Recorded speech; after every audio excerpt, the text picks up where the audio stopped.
এই মুহূর্তে যে গুরুত্বপূর্ণ খবরের দিকে নজর রাখবো। মালগাড়ি বিপদের হাত থেকে কিন্তু ইতিমধ্যেই রক্ষা পেয়েছে। যে খবর পাওয়া গিয়েছে, ফের রেল দুর্ঘটনা, বড় সড় রেল দুর্ঘটনার হাত থেকে রক্ষা।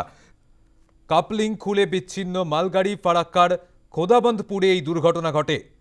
বড় সড় রেল দুর্ঘটনা থেকে রক্ষা, কাপলিং খুলে বিচ্ছিন্ন মালগাড়ি, ফারাক্কার খোদাবন্দপুরে এই দুর্ঘটনা ঘটে।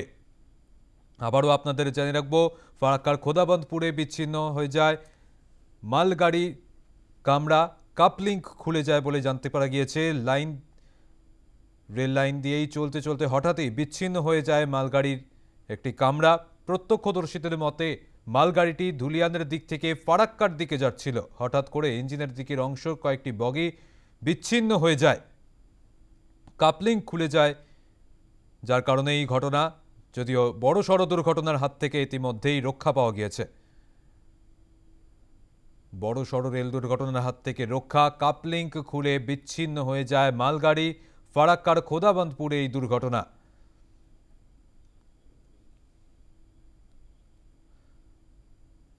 ফের বড় সড় রেল দুর্ঘটনার থেকে রক্ষা। আমরা কথা বলবো, আমাদের সঙ্গে রয়েছেন প্রতিনিধি কল্যাণ বিশ্বাস। কল্যাণ, ঠিক কি ঘটনা ঘটেছিল, এই মুহূর্তে কি পরিস্থিতি? থেকে রক্ষা পেল এটি মালগাড়ি। ঘটনাটি ঘটেছে মুর্শিদাবাদের ফারাক্কার খোদাবন্দপুর এলাকায়। আজকে স্থানীয় সূত্রে যেটুকু জানা যাচ্ছে, আজ সকাল 8:30 নাগাদ ধুলিয়ান থেকে একটি ফারাক্কাগামী মালগাড়ি আসছিল। সেই সময় খোদাবন্দপুর এলাকায় ওই রেল মালগাড়িটি বিচ্ছিন্ন হয়ে যায়, ইঞ্জিন থেকে কয়েকটি বগি নিয়ে বিচ্ছিন্ন হয়ে যায়। তারপরে স্থানীয় লোকের সম্মুখে আসায় এবং মালগাড়ির যে চালক ছিল সে ঘটনাটাই জানাজানির পর রেলের আধিকারিকদের সেখানে ঘটনাস্থলে ছুটে আসে। তারপরেই সেই মালগাড়িগুলোকে বিচ্ছিন্ন মালগাড়িগুলোকে একত্রিত করে আবার মালগাড়িটিকে ফারাক্কার দিকে নিয়ে আনা হয়। এবং রেল সূত্রে যেটুকু জানা যাচ্ছে, রেলের যে বগি কাপলিং বলে যে যোগাযোগ, দুটি বগির মাঝখানে যে কাপলিং থাকে, সেই কাপলিং ছুটে যাওয়ার ফলে আর এই মালগাড়িটি বিচ্ছিন্ন হয়েছিল বলে জানা যাচ্ছে। সৌম্য, একেবারে ধন্যবাদ কল্যাণ।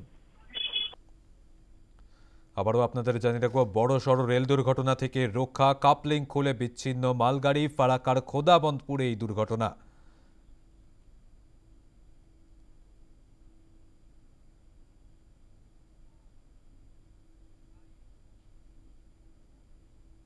হল্টের দিকে যাচ্ছিল ধুলিয়ান স্টেশন থেকে। এই যাওয়ার পথে খোদাবন্দপুরের সামনে আমাদের হঠাৎ করে অর্ধেক বগিগুলো চলে গেছে একদিকে সাঁকোপাড়া হল্টের দিকে, আর একদিকে খোদাবন্দপুরের সামনে এই ট্রেনের মোটামুটি 10-15টা বগি দাঁড়িয়ে গেছে। মানে কানেকশন ছিন্ন হয়ে গেছে, আলাদা আলাদা ভাগ হয়ে গেছে। যাক, আশেপাশের চায়ের দোকানদারগুলো সব সতর্ক ছিল বলে কোনো দুর্ঘটনা ঘটেনি।